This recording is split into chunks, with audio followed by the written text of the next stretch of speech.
Flash TV RW. Yes, those are our social media platforms that you can just go there, find our posts immediately. You find our post there pinned, and then you can give us your comment, you can give us your idea about the topic shared, and also you can call in if you have anything to tell us. You call in on 0786 37 64 times. One more time, 0786 37 64 times. You can hear Sabiti laughing. It's because I didn't say 4 sixes as he always wants me I to say. failed to pronounce that number. Also, you can follow us live on YouTube. The show will be streamed live on YouTube. You can go to Flash FM. No, Flash TV Rwanda. Flash TV Rwanda on YouTube. Yeah. So, Sabiti, without taking much of the time, because we have very many things to talk about, and also to learn. Yeah, of course. We're not going to be talking just. We're also going to be learning from this show. Yeah. You can introduce our guests to the listeners. Today, our dear guest is Mr. Wang, Hudson Wang. He's the Economic and Commercial Counselor of the Chinese Embassy in Rwanda, and I would like to introduce him by also saying, Bukechi Wang Laoshi. That means you're welcome, Mr. Wang. Please repeat one more time, please. I beg you. Bukechi Wang Laoshi. Yes. But when you're saying it, you have to humble yourself, because Laoshi means a teacher. So you say, that's right. Bukechi Wang Laoshi. A kind of senior. Yeah. So at least I was able to learn that, and you're welcome to the show. Thank you very much. Yeah. Mr. Wang, I don't know anything about Mandarin, so I'm not going to lie. Maybe you're going to teach me or teach us, the hosts and the listeners. But we welcome you to the studios, Mr. Wang. Thank you. So Mr. Wang is from Chinese Embassy. Yes. And he's going to share with us a lot about the activities, economic activities and other activities from the Chinese Embassy, actually relating to the relations between Rwanda and China. Sure. Yeah. It's been now 50 years, over 50 years?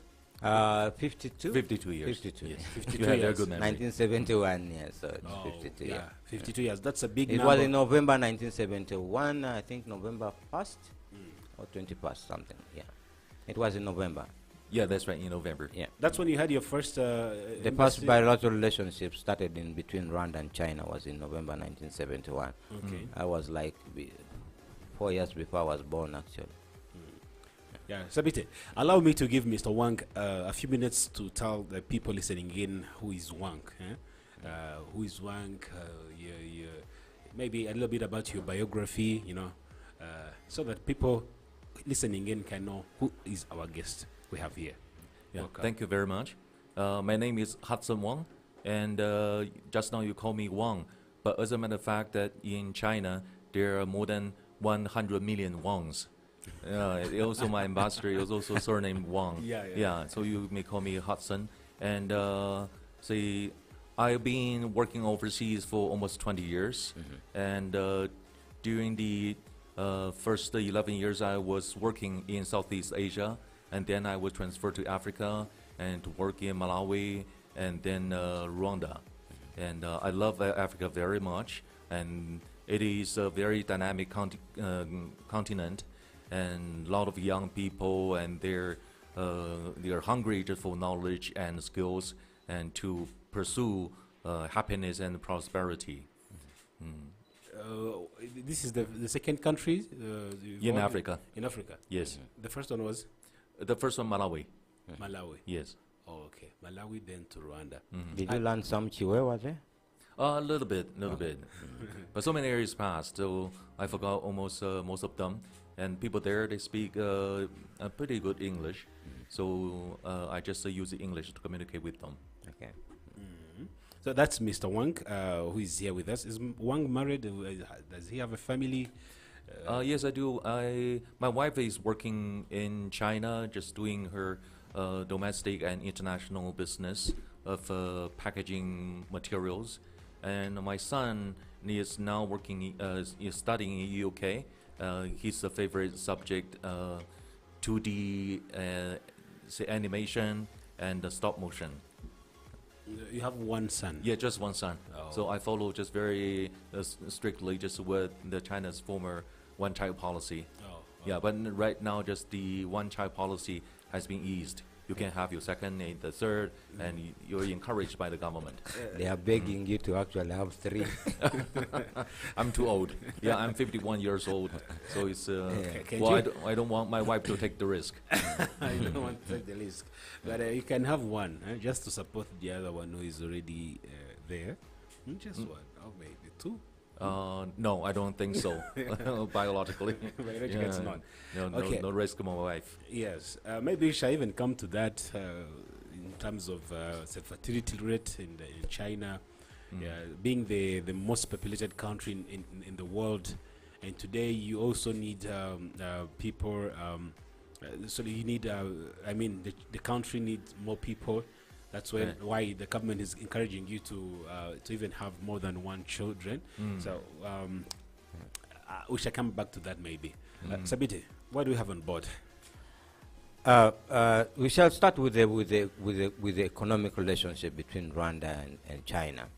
And thanks to God that during the session of the Chinese National People's Congress, that's NPC, at the Great Wall, the people of China elected President Xi Jinping as for the 3rd term, making the most powerful person in China, at least in the history of China, after Mao. Xi Jinping has been a very good friend of Rwanda ever since he became president. Can you give us a little bit of update on the status of the relationship between Rwanda and China, following the geopolitics that between China and the U.S. and other countries? How is China relating with Rwanda, even with this geopolitics where everybody is pulling in, coming to Rwanda? Yeah. The relationship between China and Rwanda has come to the record high since 52 years ago, when the two countries established diplomatic relations, and the relationship just come to the pinnacle when in recent years.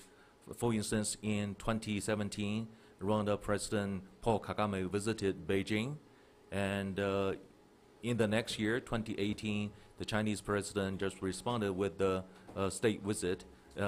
And you may know that it is the first ever visit made by the Chinese state leader when the two countries established diplomatic ties.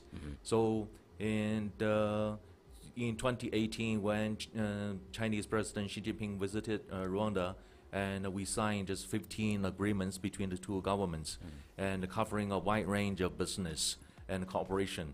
So the relationship between the two countries has been accelerating. And since then, the two presidents met at least 5 or 6 times on different occasions, and they become very good friends. And I think over the past days, when Rwanda was suffering from the flood and also the landslide, Chinese President Xi Jinping wrote a condolence letter just to President Kagame, and showing the solidarity of China and also the Chinese government and Chinese people to Rwanda and Rwanda people. Economically, it is very encouraging and exciting between the two countries. And right now, China has become the largest trading partner of Rwanda. And last year, the bilateral trade volume reached almost $500 million US. And China, according to the statistics of RDB, Rwanda's development agency, RDB, the Bureau Board, Development Board, and China has become Rwanda's #1 investor, and a lot of Chinese private companies have been investing in Rwanda and taking Rwanda as a very the ideal destination for investment. And China also is one of the most important development partners of Rwanda, and regularly China provides grant and interest-free loans, and also say concessional loans to Rwanda.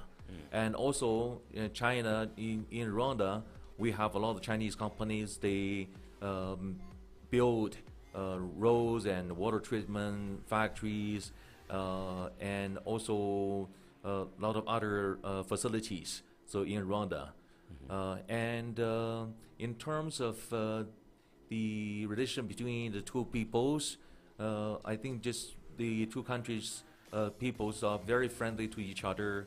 And whenever I go, when I meet Rwandans, and they will greet me as ni hao. I think everybody knows about that. And the Chinese will respond, amakulu. Yeah, so you can tell that the relationship, politically, economically, and also civilianly, it is very good. Okay, that's good in terms of economic. Yeah, but do you have something else? We'll go to the second question. It's about when we talk about bilateral relations between the two countries. You talked about how it started when the president of Rwanda visited Beijing. But then I think it grew from the start of the beginning, and then had to move forward, and very strong as it is today. I think so far China is one of the greatest partners with Rwanda, and very many things have been done through agreements. What do you think strengthened that relationship between the two countries? Actually, it's it's only Asian country I can say that Rwanda is really attached to in terms. Like what could be the glue that is between Rwanda and China in this case? Well, I think there are a lot of similarities between the two countries, even though the two countries are apart, tens of thousands of kilometers away from each other. I think just historically, just both of the countries were suffer from colonization. Yeah, and Rwanda was under the Belgian colony just for so many years, and also in the 19th century, and China was semi-colonized just for so many years. And at that time, China was very weak, although it was a very giant empire. And so that was the history. And currently, so both of the countries are facing the challenges of develop its economy and also relationship with other countries. And all the people and the governments are, say, encouraging and mobilizing the people to pursue happiness, prosperity, and development. And I think just both of countries have already adopted some measures of their own, and for and very independent development. And for instance, so for both of the countries, we have one ruling party, and the mission and the mandate of the ruling party is to serve the people. It is very, very important. And the ruling party represents all the spectra of the society, and they are mobilizing the people in a very efficient way, and and the outcome of the leadership is very, very effective. So, and I think just China has become the second largest economy in the world, and has developed our own way. And Rwanda also has developed itself just into the model in the African continent. I think the two countries are learning from each other, and and help each other internationally and also continentally. And so the relationship is going upper and going up, and has become a kind of a model of the bilateral relationship. Let's first hear this. Ni saa mbiri za mu gitondo uri kuri Flash. Yes, we can continue. Yeah, you had that. You had the where the relationship, the strength of the relationship between two countries originates, or where it stands firmly. But again, we can look at this into in terms of why China, in terms of why China, like China is the one that is leading. You get, when you check around, you can see China. You go to every sector, you find China, in terms of business, in terms of construction, in terms of health, everything. China. Why do you think Rwanda also was really attracted to China, to work with China? I remember in 2018 that in October, and so a very famous Chinese entrepreneur, Jack Ma, visited Rwanda, and he made a speech, and his theme is, why not Rwanda? Yeah, I think just Rwanda, over the past almost 3 decades after the devastating genocide, so Rwanda has developed very impressively. Yeah, and say the country has on its feet again, and adopted its own solutions and measures just to develop its economy and to say study, to help each other, to learn from each other, and to become prosperous with each other. Yes. Still talking about activities and projects, Sabiti. We are talking about projects and other things that are related to the projects China is having in Rwanda. Can we go to the Massacre project itself? So far, Massacre, the project itself has been so very helping the community around Massacre. Now, we would like to know how much money has China invested in Rwanda, as in FDI, and what are you doing to attract more investments? As I explained at the beginning, that China has become one of the most important development partners of Rwanda, and we have regularly we provide grants, interest-free loans, and also concessional loans to Rwanda, and helping to build infrastructure and also develop just capacity building. And we have really just invested a lot of money in Rwanda. And just now you talk about Masaka Hospital extension project, and you know the Masaka Hospital was completed just by the Chinese government in 2013, and upon the request of Rwanda government, and we are going to extend this project, and we are putting in around just 85 million US dollars to do the renovation extension project. And upon completion, I think very likely in 2025, and the Masaka Hospital will be the largest hospital in Rwanda, holding 837 beds in the hospital. And it will be a teaching hospital as well, and a lot of doctors and nurses will be trained in this new hospital.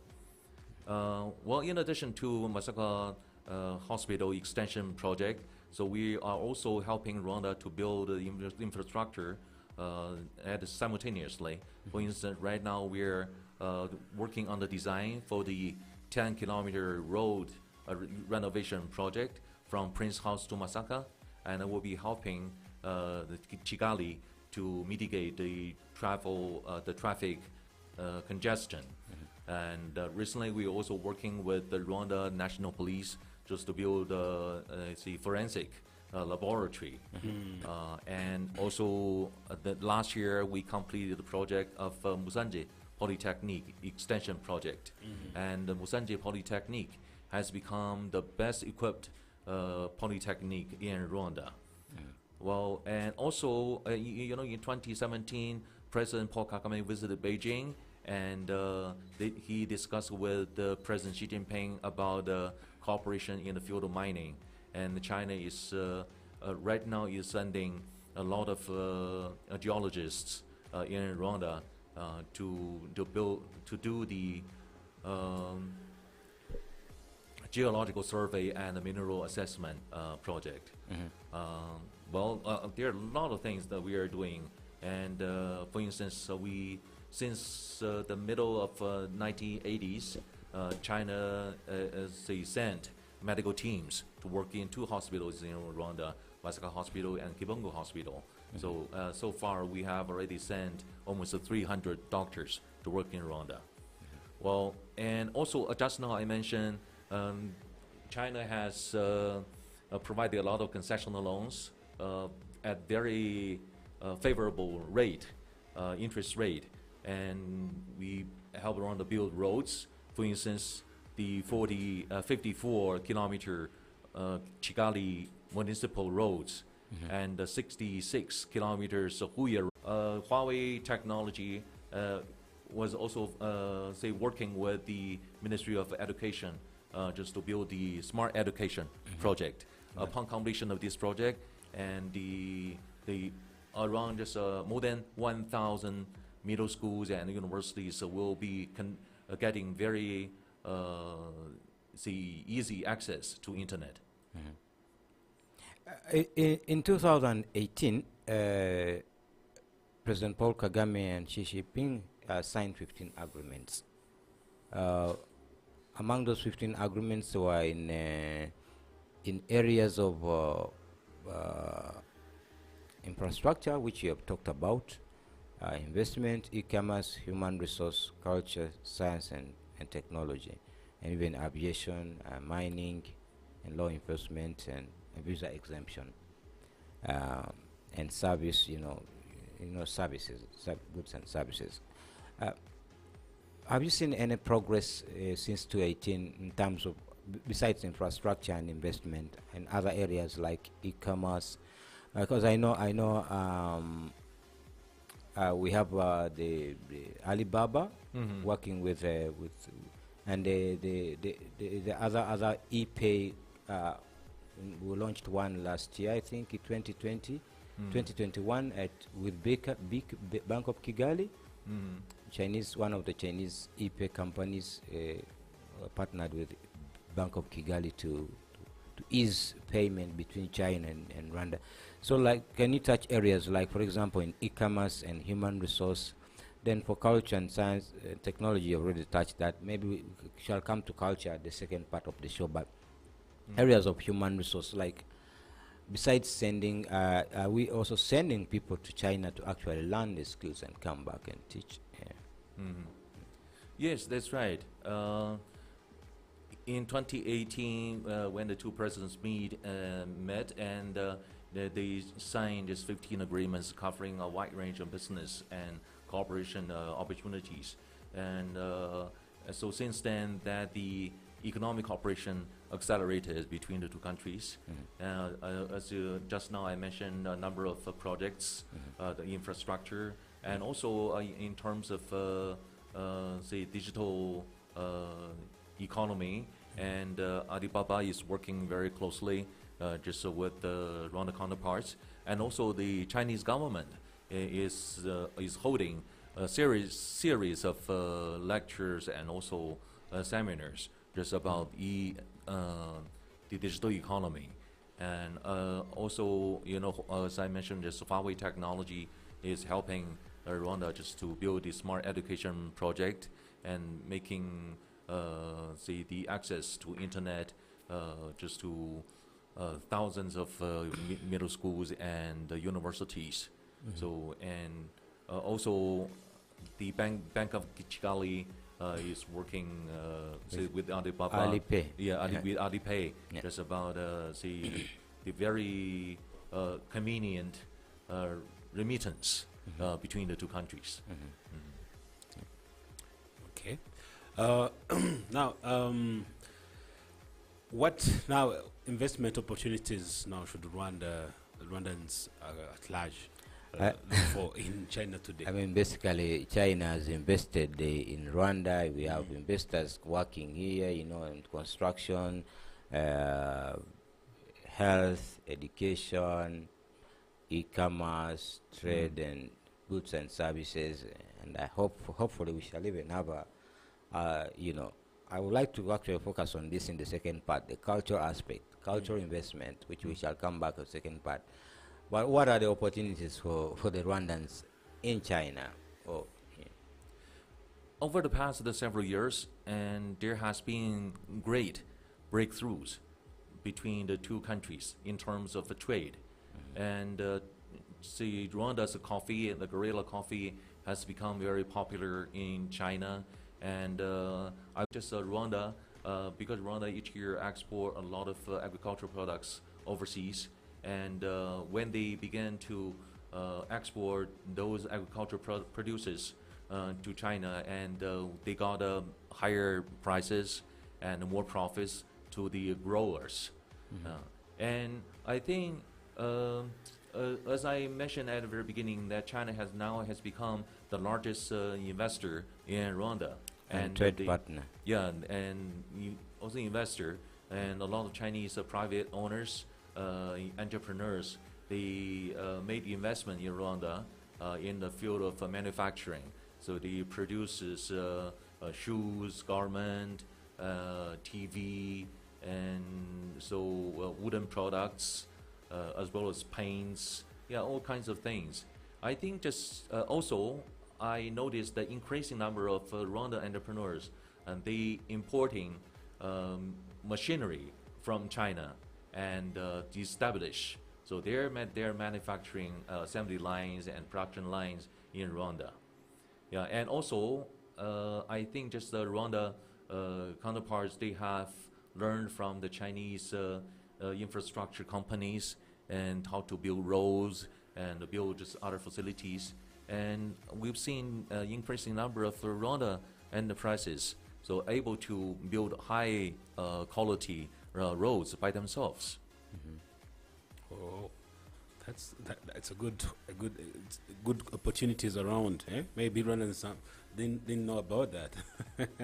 Now, in terms of education, can we go to that thing of education? Rwandans, how they benefit from the bilateral relations in terms of education, schools built, how many students that come from Rwanda to go to China for education? Yeah, that one. How is the movement so far? What is the how is the program standing today? Well, the Chinese government and also Chinese universities themselves provide a scholarship to Rwandan students, so, including bachelor, master, and the PhD.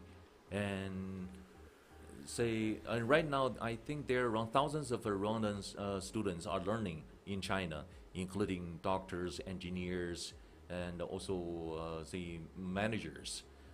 I think they have benefited a lot just from the scholarship. So in addition to the scholarship, and the Chinese government also provide some trainings just to the Rwanda officials and also technicians. And also the Chinese companies, as I said, so they are trying to localize their workforce. So they are training the local people, say how to produce products, how to build roads. I think just the Rwanda students and the Rwanda people, they learn just in China and from the Chinese companies the theories, the expertise, the technologies, and hands-on skills. So I think right now Rwanda, I think, is thirsty for technologies and also the skills. So they benefit a lot just from China's scholarship and trainings. Do we have numbers for those students that have gone there? I don't have the very exact, but I think there's more than 1,000 Rwanda students are learning in China. More than 1,000? Yeah, more than 1,000. Yeah, so just a little bit of explanation on the scholarship process. How do people, have they increased? Have they expanded in area of coverage? Like, yes, that's right. As I said, the scholarship is provided by not only the Chinese government but also the universities themselves. And so ranging from medical science and to say the management and fishing and I think all kinds of things. The process. He was talking about the process. The process, yeah. Yes. Is it how can someone access the scholarship? What criteria do you follow to pick someone to go to the China University? Candidates, and then we are sending I think maybe around 100 students to China's universities. That means Higher Education Council decides who. Well, I think they launched the selection procedures, and they will be sending notices just to the society, to the schools, and then the students will submit their applications, and they will be selecting. And after that, so the embassy will be interviewing each of the candidates, and then submit for the approval of the universities. Yeah. Okay. What about now the projects inside the country?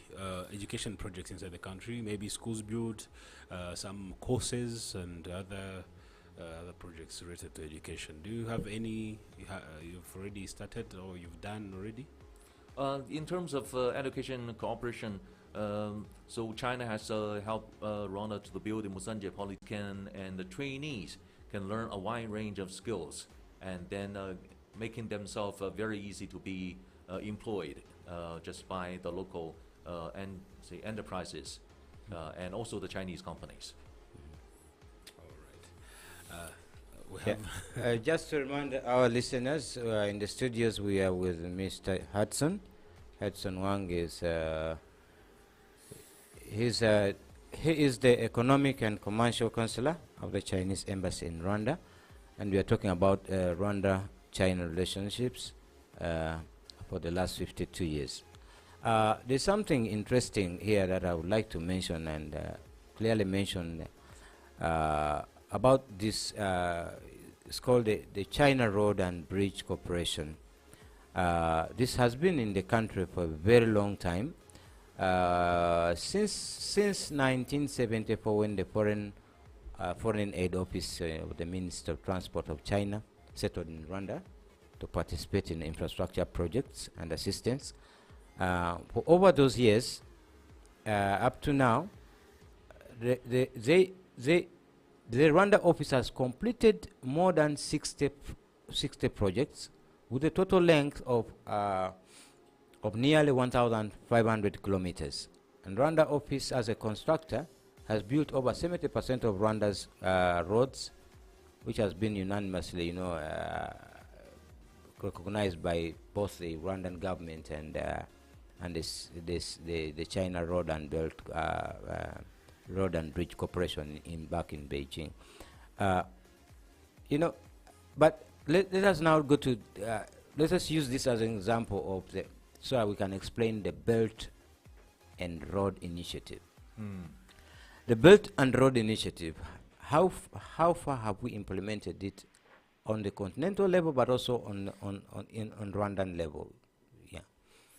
Well, in the African continent, that the east coastal African countries was were included just in the Belt and Road Initiative. I think it's for more than 10 years. Yeah, almost 10 years. And China has helped those African countries to build railways and roads and also bridges and even just economic zones.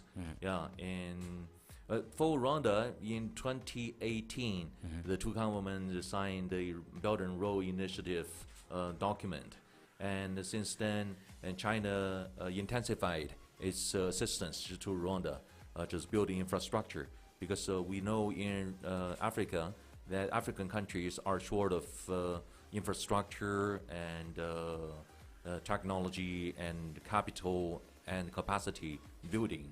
So we are, and also in 2021, during the FOCAC held in Senegal, September. And China promoted the 9 major initiatives, so including the infrastructure, trade, investment, digital innovation, and green development, capacity building, and human exchange, and peace and security, and health.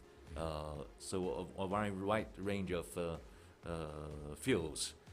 And just now I mentioned about the Nabarungu 2 power station project. It was one of the project, say, included just in the FOCAC, and also the Belt and Road Initiative. So it will be taking 5 years to build the hydropower station, and upon completion, and that will increase the installation capacity of Rwanda's the power industry, and we are also working on some other new projects, the road projects as well, to materialize the Belt and Road Initiative, projects. Yeah. Thanks a lot. For that reason, also would like to remind our listeners that you can still call in on the number 0787 6 0786 37, then 6 4 times. Okay. Yeah. In a few minutes, we shall be calling in one of the people who studied in China. He's also called Hudson. Oh. Hudson Kutesa, and also Karim. Karim is also a person who studied in China, but he's a techie. He specializes in technology. And as we speak now, he's actually back in China. I was asking him this morning where he's located, whether he's in Beijing or in Shanghai, because I was looking at the timeline. I think it's about 2 p.m. now in Beijing. And some areas like Shanghai, they have not even woken up. There's still a Friday morning there while we are on Saturday morning. Yeah, so I won't be easy to get Karim, but at least we can call Hudson. Hudson, you can get ready to for this after the break. After the break, we are going to have a break in about 4 minutes. Yeah. But before we come to the break, I would like us to focus on. We've been talking about investment and, what China and Rwanda cooperation. But also comes with debt. Because this is where always the debate comes in when it comes to geopolitics, Some people say China has been giving African countries debt, support, but that it comes with no strings, while others say it comes with very hard strings which are not actually visible. And some countries like Zimbabwe, they have already had their property auctioned, some of their investments auctioned because they failed to pay back debts. I'm very sure that when we talk about debt management, the government of China, the Republic of China, cancelled about 7.1 million of interest-free loans given to Rwanda in a few years ago. But also we have countries, many, because when you talk about Rwanda, we also talk about Africa. We have countries like Angola, with the biggest 25 billion in debt. Ethiopia, 13.5 billion in debt. Zambia, 7.5 billion USD. Congo, Sudan. So, what is the status of Rwanda here, even after we added the cancellation? Are we safe? I think you don't need to worry about Rwanda's debt. I think Rwanda government is managing its debt in a very wise and prudent way. And China is providing interest-free loans and concessional loans to Rwanda regularly, especially in recent decade. And also we exempt some interest-free loans, interest-free loans of Rwanda. And Rwanda I think that in recent years that Rwanda's foreign debt is increasing. But Because of COVID-19. Yeah, that's right. Yeah, that's the right. global economics, yeah. But I think it's inevitable. For a developing country, if you want to, say, develop its economy and to improve the livelihood of the people, you have to build infrastructure and you have to make some international loans. So that's inevitable. So when China was developing, say, adopting the opening up and policy, reform policy, and also China just increased our debt, say, loans just from other countries and international organizations. And among, say, the interest rate in China, so it means the Chinese finance ministry will be subsidized, say... Let me cut you short. You're going to advertise. We're coming back. Just... kabiri magana abiri na cumi na gatatu 044. Sana juice yo mu gakombe ni uburyohe ntagereranwa ku buzima bwawe. Test it. Nibisanzwe ubu noneho mwifata muguzi rya Canal Plus murahasanga n'amasheni y'igiswahili wangu. Amasheni 9 yose ari mu giswahili urayasanga kuri Canal Plus. Nagize nti amasheni 9 y'igiswahili kuri Canal Plus yahageze. Aya masheni yose aboneka ku ifatabuguzi ry'ikaze ku bihumbi 5 gusa by'amanyarwanda. Gana umucuruzi kwegereye wa Canal Plus maze nawe uryoherwe n'ibyiza Canal Plus igufitiye. Ku bindi bisobanuro hamagara kuri 2200. Kuri Canal Plus Swahili tuko pamoja. Alpha Cables, uruganda nyarwanda ruhamije umugambi wo kubaka u Rwanda. Uru ni rwo rudukorera insinga z'amashanyarazi za kalite zikoze 100% mu muringo utavangiye. Niba rero nawe ushaka kubaka ibiramba bizira impanuka biguhesha agaciro kandi ku giciro kitakugoye, koresha insinga za Alpha Cables. Ubuziranenge bwazo bwemejwe na RSB ndetse uru ruganda rufite ISO certificate ishimangira ubuziranenge mpuzamahanga. Alpha Cables ifite amoko yose y'insinga, ariko bashobora no kuzigukorera bagendeye ku byifuzo byawe. Uburebure n'umubyimba by'insinga za Alpha Cables n'ibinusuye birizewe kuko bishingiye ku bipimo mpuzamahanga. Insinga za Alpha Cables ziboneka mu Rwanda hose ku bahagarariye uru ruganda. Kurangura ni mu cyanya cy'ingandi Masoro iruhande rwa Meron University. Telefone ni 0789 90 2001. Alpha Cables, powering Africa. Uri kuri Flash.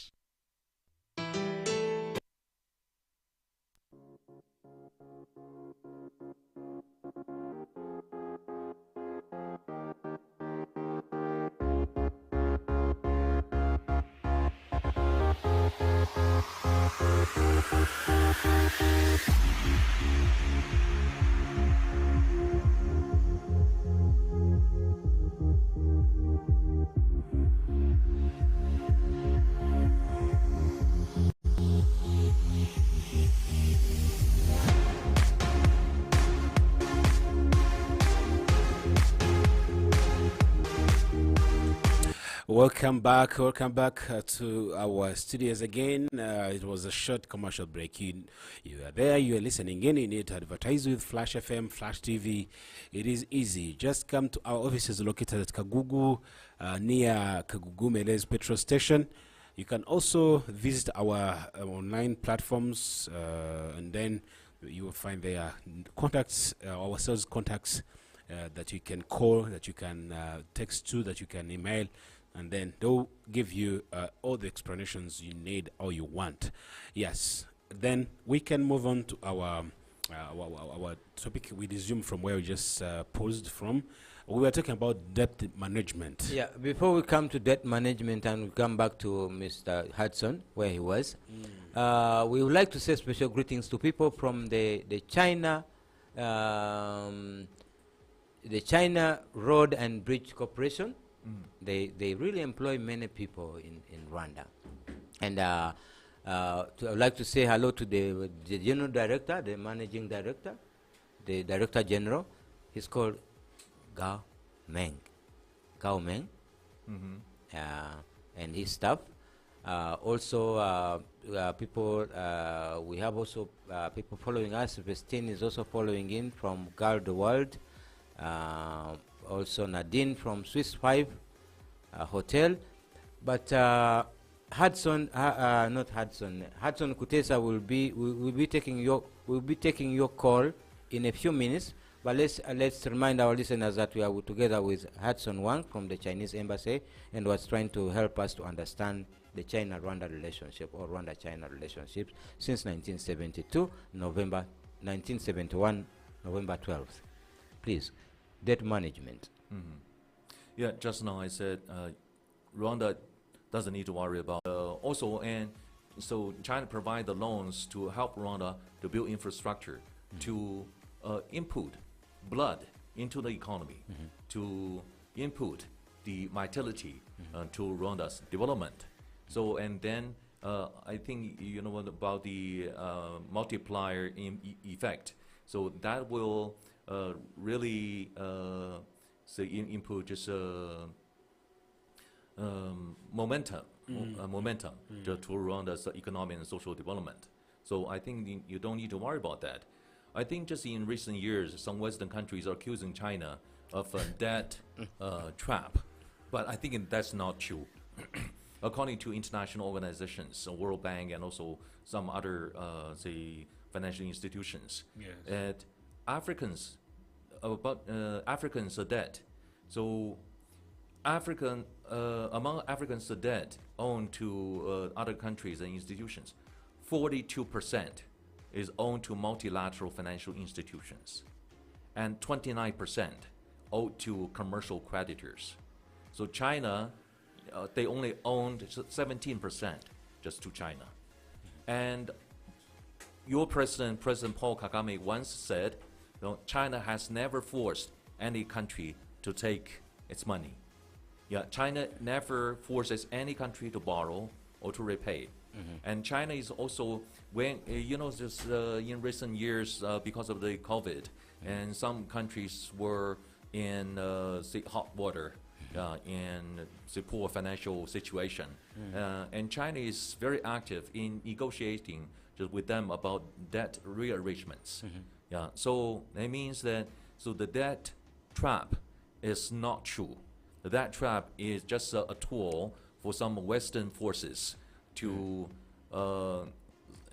throw mud onto China, and because they are worried about China's increasing influence in Africa, so they some Western forces, some Western politicians, and even just countries, so they don't want China and Rwanda to strengthen their cooperation, and they want to continue their control of the continent. So, like what they did hundreds of years ago. Actually, that's the question, and I want you to talk about it clearly. When you look at deep in the relation between Africa and China, you can see that China is really working well and very good with Africa. Almost every country in Africa has relations with China, and some Western countries have been in the media saying that China is indirectly colonizing Africa, and China is putting a trap on Africa with these debts, as you were mentioning before. But I want you to talk about this. What do you say about it? Is it because maybe they see you're doing in a different way that they have not done? Actually, they didn't do with Africa some years back, or it's because maybe of something else for you Chinese you see, but maybe others don't see? I think some Western politicians, parties, even nations, they're in fear. They are fearful of China's increasing influence in China. And because of China has established very good and sustainable relationship with African countries, economically, politically, so some Western countries, so they are very fearful that their previous dominance will be diminishing, will be disappearing. I think in terms, they coinage, say a sentence is neo-colonialism. by China. But I think those Western people, they know what colonialism is. They knew the history, what they did hundreds of years ago, how they say colonized the African countries, how they trafficked the African population just to the other continents to work as the cheapest labor, and how they damaged the African economy. So because they turned the African countries 100 years ago just into a kind of a raw material supply, and they totally they made the African economic model just a very abnormal one. So they know exactly what colonialism is. So they just coinage the neo-colonialism and put it the tag onto China because they want to check, they want to stop the development of relationship between China and Africa. Yeah, they're really fearful. And also because of the economic crisis happened just in Western countries, in the United States and in Europe, they don't have the enough funding and capital to put into Africa to help African countries to develop. Yeah, so and then they don't want China just to take this opportunity to reinforce the partnership between China and the African continents. Okay, now I get it. Yeah, and we are going to listen from one of the people who have been to China. Hudson Kutesa, if you're near, we can take the call, Gad. He will tell us whether it's true. What it is, because if you've been to China, that means you've seen whether this is really true. Because like some people have studied either in the West or in European countries, there are some strings attached to that scholarship. Like, for example, you have to work for them for a certain period of time, or even become brainwashed. Somehow you don't even want to come back to Africa. Most people I've seen who have gone to China, they always come back. I don't want to say they are not brainwashed, but at least I am very sure that they are given the empowerment to actually come back and develop their own countries. I think Kutesa can tell us more about this. Good So morning, Kutesa. Hudson. Kutesa, good morning. Hudson. I don't know what's wrong here. Hudson, good morning. Okay, we can try again. I don't know. Maybe it's because of network. Yeah, you can try to call him back, maybe. We can try one more time. But I know he's going to tell us more about, because he has been to China for studies around 2 years. How are you, Kutesa? Kutesa, good morning. Hudson Kutesa. I don't know what's wrong here. Okay, we are going to retry again. But we wanted people who went through China to tell us more about what Mr. Wang is. You didn't put the Bluetooth. The Bluetooth is not working. Okay. Yeah, but we're going to try other ways. It's okay. Yeah. So they'll be telling us more about what they experienced in China, and what confirm what Mr. Wang was telling us here. Okay. Kutesa, good morning. Yes, good morning, God. How are you? I'm doing good. I'm good too. We are having here Mr. Wang Hudson, who is representing Chinese embassy here. He's been telling us about Rwanda-China relations. What do you know about the relation between Rwanda and China? Yeah, I think the relations are really improving every year, and it's like peer relations. It's not like China is a very big country that treats Rwanda as a minor. It's like both countries are relating as peers, even though China is really a great country economically, politically, and also militarily. But, there is this relationship that shows you no one is greater than the other. We have just to cooperate with each other and try, to develop together, by the way, because China still is also a developing country, and there is a lot, to learn from each other between Rwanda and China on this journey. Yes, Kutesa, you've been to China. Remind me, how many years did you study from China? Well, I was just there in 2018 and then came back. It was for my master's degree and also for a fellowship of media studies. It's called China Africa Press Center. Yes, and then can you tell us about the experience you got from China, about how Africa and China work together in terms of development and other sectors, please? Yeah, absolutely. Before I say that, I should say that China is a very, very, good country for an African to live in. There is very little cases or tendencies of racism, and that is really, really a good thing. Secondly, as an African that was in China for some time, I saw, that China, what's different between China and countries of Europe, though, is that there are not a lot of, employment opportunities for foreigners there, and that's understandable because China has a very big, population, and its own people also need jobs. But besides that, there's a lot of, business opportunities. If you go there, you can have a lot of business partners with whom you can, work on a business here in Africa, get stuff that you can sell here, or even get people that can come and invest in your stuff here. But yeah, basically that's what I can say as far as opportunities are concerned over there in China. Sabit, you have a question for Hudson? Hudson, why did you come back to Rwanda? Why didn't you stay in China? Oh, why did I come back to Rwanda? Yeah. You wanted me to stay in China. Why did you come? Yeah, you told us about the opportunities. Rwanda is home. Yeah. You talked about opportunities in China, business, everything.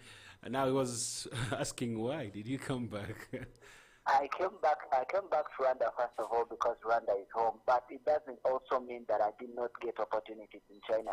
I'm a media person, and I have been writing for Chinese media houses even when I'm here, and I really make good money. They really pay good money when you write for them articles. Money that is almost like, I don't know, like 5 times more than the money I can make on a single article here. So I'm still making, I'm still making some good fortune from over there in China, and I have a lot of friends there. We check on each other, and it just feels good. I just hope to go back to visit and then come back to Rwanda because I really love Rwanda. It's home.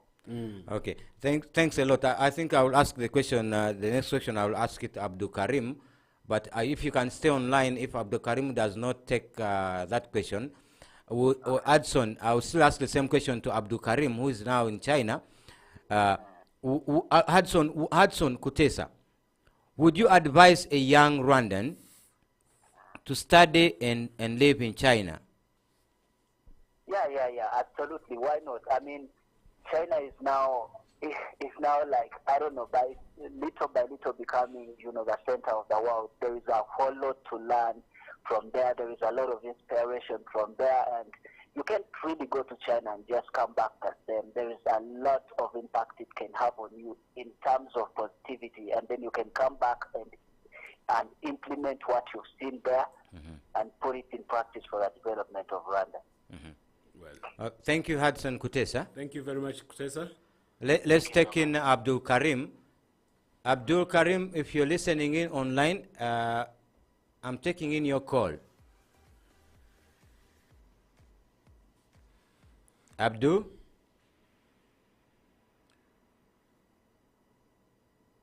Abdul? I think maybe network. Maybe. Okay. It's a difficult world, then. Yeah. But it took me days to prepare for this, and to. But technology sometimes just becomes a hiccup. Anyway, Abdul Karim, we shall come back to you, and maybe in the last minutes of the show. We only have 10 minutes. If he's listening and maybe he cannot reach it to us via audio, he can text. Let's use this few 10 minutes that we're remaining with, because I'm very interested in this area of culture. I was interviewed by one of the televisions in China. It's called Xinhua News Api. It's a Xinhuami, like something. Anyway, I don't. Maybe you can read for me. It's a Xinhua. Oh yeah, Xinhua. Yeah. And in this video, I was interviewed, and they asked me one question about what question do you have about China? And asked them one question. What? And the same question I'm going to ask you. Why is it that China has got such a beautiful culture, and we are not seeing it in Africa? If you are sharing roads, hospitals, schools, education, and skills, why are we not sharing culture? Because you have medicine, herbal medicine. You have this tight cultural, respect of cultural ethics, traditions. Why are we not having this in especially in Rwanda? As a matter of fact, I think China is displaying its culture in Africa more and more. And I think just the Confucius College. Yes. Yeah, so in various countries in Africa, so China establishes the Confucius College and teaching the local students the Mandarin and also the Chinese culture, and including Chinese Kung Fu. Yeah, and also in Rwanda we have you have the Kung Fu Federation Association. Yeah, and I think I've seen their performance quite many times, and very impressive and very authentic. And also I think Okay, I think we have Abdul on the line. Abdul Karim. Can you hear? Let me give you guide. Okay. Yeah. Yes, Abdul. very low voice. Yeah, very low voice. I can tell. The volume is on your right. No, the speaker. The speaker is on your left. Yeah. Abdul. Abdul Kar. Abdul. Okay. All right. Abdul. Hello. I can hear you, but I cannot get you on the mic.